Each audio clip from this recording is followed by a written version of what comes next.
Operation ఆకర్ష్తో Congress మరింత దూకుడు పెంచింది. రేపు మరో 4 బీఆర్ఎస్ ఎమ్మెల్యేలు కాంగ్రెస్లో చేరే అవకాశాలు కనిపిస్తూ ఉన్నాయి. ఈరోజు ఆల్రెడీ గద్వాల ఎమ్మెల్యే కాంగ్రెస్లో చేరుతూ ఉన్నారు. మరి కాసేపట్లోనే రేవంత్ రెడ్డి ఆయనకు కాంగ్రెస్ కండువా కప్పి పార్టీలోకి ఆహ్వానించనున్నారు. గద్వాల బీఆర్ఎస్ ఎమ్మెల్యే కృష్ణమోహన్ రెడ్డి కాంగ్రెస్లో చేరుతున్నారు. ఇక రేపు మరో 4 బీఆర్ఎస్ ఎమ్మెల్యేలు కాంగ్రెస్లో చేరే అవకాశాలు కనిపిస్తూ ఉన్నాయి. రైట్, దీనికి సంబంధించి మరింత సమాచారం మా ప్రతినిధి చారి అందిస్తారు. చారి, మొత్తానికి ఆపరేషన్ ఆకర్ష్ విషయంలో కాంగ్రెస్ దూకుడు పెంచినట్టుగా కనిపిస్తోంది. ఏంటి పరిణామాలు ఎలా ఉండే అవకాశం ఉంది? కాంగ్రెస్ పార్టీ ఆపరేషన్ ఆకర్ష్ ని వేగవంతం చేసింది. నిజానికి గద్వాల ఎమ్మెల్యే కృష్ణమోహన్ రేపు చేరాల్సి ఉండే స్థానిక రాజకీయ పరిస్థితులు దళిత వర్గం నుంచి వస్తున్నటువంటి నిరసనల నేపథ్యంలో కృష్ణమోహన్ ఇవాళ చేర్చుకోవాలని పార్టీ నిర్ణయించుకుంది. ఉదయం వరకు కూడా రేపే చేర్చుకోవాలనేటువంటి ఆలోచనతో ఉండే. కానీ కొద్దిసేపు క్రితం ఏఐసిసి రాష్ట్ర వ్యవహారాల ఇన్ఛార్జి దీపాదాస్ మున్షి సమక్షంలో కాంగ్రెస్ పార్టీలో కృష్ణమోహన్ చేరారు. వీటితో పాటుగా మరో 4 ఎమ్మెల్యేలు కూడా కాంగ్రెస్ పార్టీలో చేరబోతున్నారు. గ్రేటర్ హైదరాబాద్ పరిధిలో ఉన్నటువంటి 4 ఎమ్మెల్యేలు రేపు ఉదయం సీఎం రేవంత్ రెడ్డి నివాసంలో ఏఐసిసి రాష్ట్ర వ్యవహారాల ఇన్ఛార్జి దీపాదాస్ మున్షి సమక్షంలో కాంగ్రెస్ లో చేరేటువంటి అవకాశం ఉంది. కానీ గడిచిన 2 రోజులుగా ఆపరేషన్ ఆకర్ష్ అలాగే గ్రేటర్ హైదరాబాద్ లో ఉన్నటువంటి ఎమ్మెల్యేలకు సంబంధించినటువంటి చేరికల మీద కాంగ్రెస్ పార్టీ ఫోకస్ చేసింది. రేపు 4 చేరేటువంటి అవకాశం అయితే కనబడుతుంది.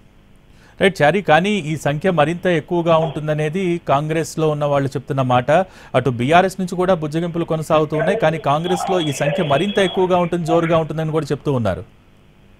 గతంలో బీఆర్ఎస్ అధికారంలో ఉన్నప్పుడు కాంగ్రెస్ పార్టీకి సంబంధించినటువంటి ఎల్పీని పూర్తి స్థాయిలో విలీనం చేస్తున్నటువంటి పరిస్థితిని గతంలో చూసాం. అయితే చేరికలకు ఫిరాయింపులు అని కాకుండా ఒకేసారి ఎల్పీని విలీనం చేసుకోవడం అనేది ఉన్నటువంటి కొన్ని ఆప్షన్స్ వల్ల దాన్ని అప్పటి ప్రభుత్వం వినియోగించుకుంది. ప్రస్తుతం ఇప్పుడు కూడా అదే వ్యవహారాన్ని కాంగ్రెస్ పార్టీ చేయాలనేటువంటి ఆలోచనలో ఉన్నట్టు కనపడుతుంది.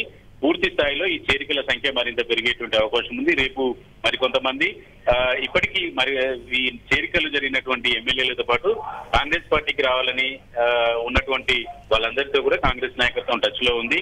చేరికల సంఖ్య పెరిగేటువంటి అవకాశమే కనబడుతుంది. కాకపోతే ఇవాళ కృష్ణమోహన్ పార్టీలో చేరారు, రేపు మరో 4 చేస్తారనేటువంటి సమాచారం మన దగ్గర ఉంది. ఈ సంఖ్య మరింత పెరిగే అవకాశాలు కూడా కనబడుతున్నాయి. సో మనం కాంగ్రెస్ పార్టీలో ఈ చేరికల విషయంలో చూస్తూ ఉన్నాం. మొన్న ఎమ్మెల్సీ జీవన్ రెడ్డి కావచ్చు, నిన్న సరితా తిరుపతి కావచ్చు, కొంత అసంతృప్తి వ్యక్తం చేస్తున్న పరిస్థితి, వ్యతిరేకిస్తున్న పరిస్థితి.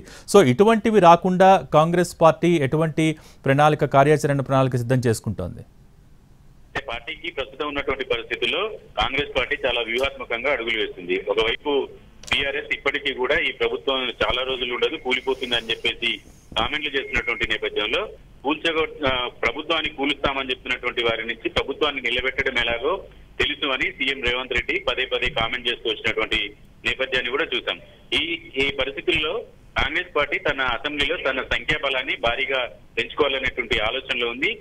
ప్రధానమైనటువంటి కారణం బీజేపీ కావచ్చు, ఇటు బీఆర్ఎస్ కావచ్చు, 2 పార్టీలు కూడా ఈ ప్రభుత్వం ఎక్కువ రోజులు ఉండదు, కూలిపోతుందని చెప్తున్నటువంటి కామెంట్ల నేపథ్యంలో తన బలాన్ని పెంచుకోవాలనుకుంటుంది. అయితే సొంత పార్టీకి సంబంధించినటువంటి నేతల నుంచి సహజంగానే అసమ్మతి వస్తుంది, అభ్యంతరాలు కూడా వ్యక్తమవుతాయి. వాటిని ఉద్యోగించేటువంటి ప్రయత్నం కాంగ్రెస్ నాయకత్వం చేస్తుంది. ఎందుకంటే అధికారంలో ఉన్నటువంటి పార్టీ పదవులకు సంబంధించినటువంటి లోటు ఉండదు కాబట్టి రాజకీయ పరమైనటువంటి ఇబ్బందులు లేకుండా హామీ ఇస్తూ పార్టీకి వచ్చేటువంటి ఎమ్మెల్యేలను చేర్చుకుంటుంది.